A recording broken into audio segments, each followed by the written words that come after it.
In today's video, I'm gonna walk you guys through on how to become a great barber fast with no experience in 12 steps. This video is mainly tailored towards if I were to start barbering again, what steps would I take considering my journey? Which step number one is self-belief. The more self-confidence that you have, the faster that you'll go. When I was around maybe like 16 or 17, my barber was one of the first barbers that I even knew that could execute a taper, a clean taper. He had appointments every Thursday. So people would line up and you'd have a line going from his living room all the way outside the apartment complex. He would charge 10 bucks and he'd knock out haircuts in 20, 30 minutes. I got cool with him to the point where I was like, hey bro, like you mind if I sit on the toilet and watch you cut? Because he would cut in his restroom. And he was like, yeah bro, like don't trip.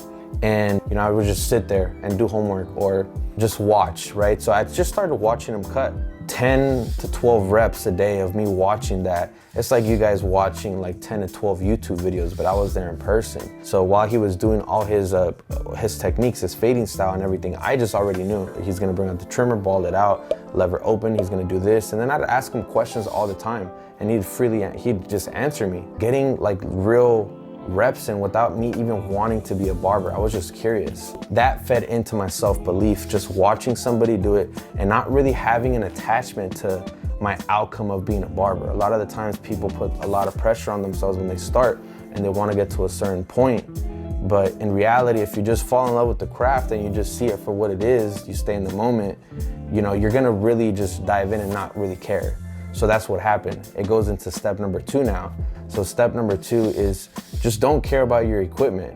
Don't care about your setup. I did a haircut without a trimmer, without a shaver, without anything. You know, it was just those color guard clippers that you guys have seen on my channel of me doing my own self cuts. I started with that clipper and I didn't even know I needed a half guard or a 1.5 guard until like I started cutting my own hair. Step number 3 is develop a rep and I don't give a fuck mentality. If you have that, I'd bet on you any day of the week because 1, you're gonna be practicing, you're gonna get better with time, and 2, you're not gonna care about what people think, which is primarily the main characteristic that you need to have with practically anything. Step number 4 is gonna be to figure out a place where you wanna cut. At the beginning of my journey, I was cutting in my backyard. If you guys scroll all the way down in my Instagram, one of the first picture I have is, I think, a house call, and the other maybe 2 or 3 are pictures of me cutting in my backyard. Just cut in your restroom, cut in your room, cut it in your backyard, cut in your porch. Eventually, in due time, you'll get the idea of going into a barbershop or getting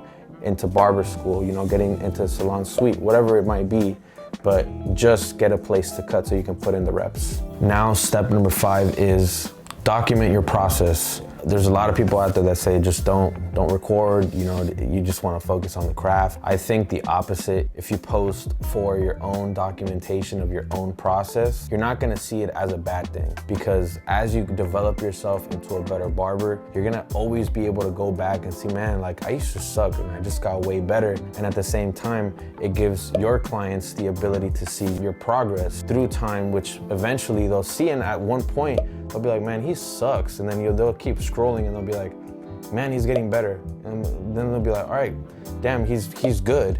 And then they'll be like, damn, like how much does he charge? Where can I book? You know, then he'll be like, bro, I've been watching your shit. Like they get hyped up, you know? So you develop a kind of like a relationship with people that are just watching your journey. Which now we're jumping into step number 6, which is seek basic mentorship. I'm not asking you guys to go and pay for crazy mentorship. I'm just saying go to your best neighborhood barber and ask to work for free, or be their barber, you know, go and pay for their service and pick their brain. Any rep that you take, once it's kind of like reassured by somebody that's already done it, is multiplied by 10. Like you get 10x results, because 1, you get that reassurance and the confidence that you can go into that knowing that that's going to be the result if you put in the reps. Versus if you had to do it on your own, you just kind of have to shoot and just go through the trials and tribulations on your own. My example, I had C's, which I just learned so much without even just because I thought it was cool, and he was such a cool dude, and I just got lucky. You know, I was in the right place at the right time. Step number 7, I stole it from a YouTuber that I watch. He's a productivity YouTuber, his name's Ali. You have to figure out what your unfair advantage is in the industry. In my example, what I always told myself is I'm always gonna prioritize prioritize my personal development. So the byproduct is gonna be to become a great barber, right? So if you work on yourself outside of the chair, it's gonna trickle down to you becoming a great barber. When I started my journey, I just prioritized on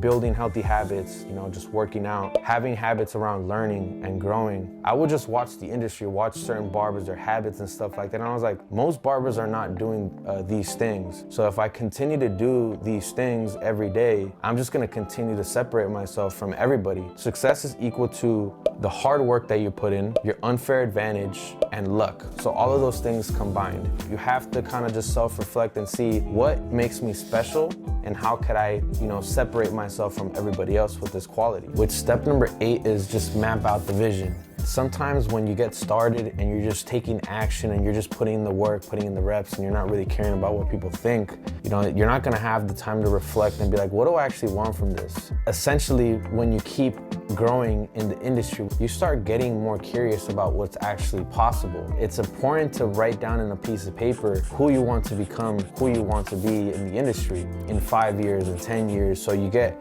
more inspiration. Don't be so perfect with it, just write it down. And as you keep going on, your goals will change.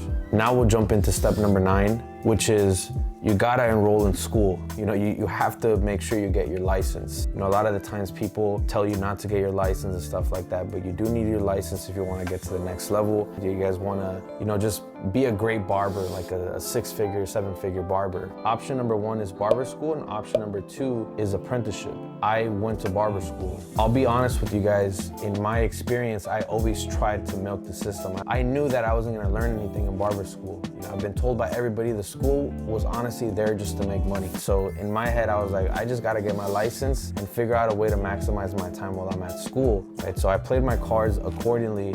I got really cool with the teacher, and then I got the opportunity to kind of clock in sometimes, and I wasn't there. If you have good teachers, good instructors, you go to a good school, you know, just go to school and take in gems from everybody. Be a sponge. If you go the apprenticeship route, seek somebody that's already done that got good results from being in an apprenticeship program, and try to follow that person's footsteps. So for step number 10 is gonna be to network. It's really important that you guys just network. As you guys continue to grow, are gonna reach points where you guys just stay stuck, you guys stay stagnant, you guys hit plateaus. And it's important to network and stay challenged with other people, because their goals inspire your goals. You get to see their process, it changes your process. And as you guys get better, your goals will get better. And just your network of people will just become more like you. So moving on to step number 11, which is seek higher level mentorship. It's a little different than basic mentorship, in my opinion, that you can just go to anybody, shadow somebody, and, you know, just get some basic tips on how to cut hair. But higher level mentorship is something that you might have to pay a certain dollar amount depending on who you're asking, who you're consulting for advice. Whatever stage you are in your journey, go and look for that higher level mentorship, because it's gonna pay off in the long run. Paying for somebody's advice, you guys should always see it as an investment. Stop seeing it as a cost. Break through that scarcity mindset and allow yourself to pay for somebody's advice or exchange value for higher level mentorship. That brings us to our last step, which is step number 12. Just have a 1% growth mentality. It's the last step, but it's probably one of the most important steps, because this is gonna allow you to just compound through time. And if you're playing the long game, if in your vision, you know, you wanna be in the game for as long as you're alive, just imagine that if you got 40, 50, 60 years left in the tank, every year that you get at least a little bit better, right, is gonna compound through time. You know, if you apply the other steps that you have in this video, your network gets better, you know, your self-belief's on point, you don't care about what people think, you're constantly documenting your journey. You apply the 1% growth mentality every year, there's no way you guys could lose. So that honestly wraps up this whole video on how to become a great barber with no experience. If you guys enjoyed the video, let me know down below in the comment section. Subscribe for more content, and just give me some tips on what videos that I should be creating, right, for you guys moving forward. I also made a video on how to make $1,000 in a day. I'm gonna leave the video linked up here at the top. Besides that, guys, I appreciate the love. 100K, we're going for a milli. Baby, let's get it. Peace.